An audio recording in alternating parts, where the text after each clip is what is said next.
Arnaud Decany, président du SCOT, et aujourd'hui nous sommes à Aulnoy-Aymeries à l'initiative du SCOT pour réunir l'ensemble de toutes les communes que compose le SCOT, les 151 communes et des 4 intercommunalités, afin d'échanger aujourd'hui autour d'un sujet qui s'appelle le ZAN et qui doit aussi nous faire travailler sur des problématiques comme l'artificialisation, le développement économique, l'habitat. Ce sont des grands sujets qui concernent aujourd'hui l'ensemble des maires dans leur développement de leur commune.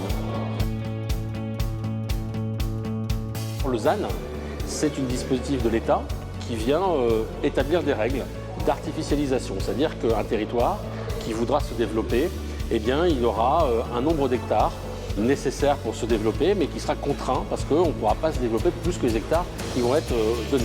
Donc ça veut dire que les communes urbaines ou les communes rurales devront s'adapter à cette nouvelle règle afin sur les communes urbaines, de travailler leur friche industrielle et de le remettre sur la renaturation pour gagner en hectares artificialisés ou pour faire des zones industrielles ou du logement.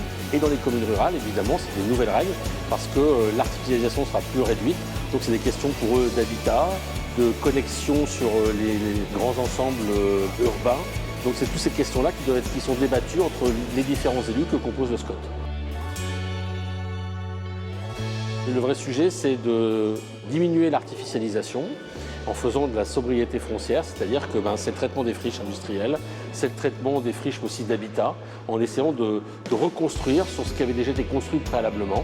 Donc c'est une vraie réflexion sur la ville, reconstruire la ville sur la ville, ou reconstruire dans des villages, dans des zones qui sont peut-être un peu dégradées. Donc c'est toute cette réflexion-là.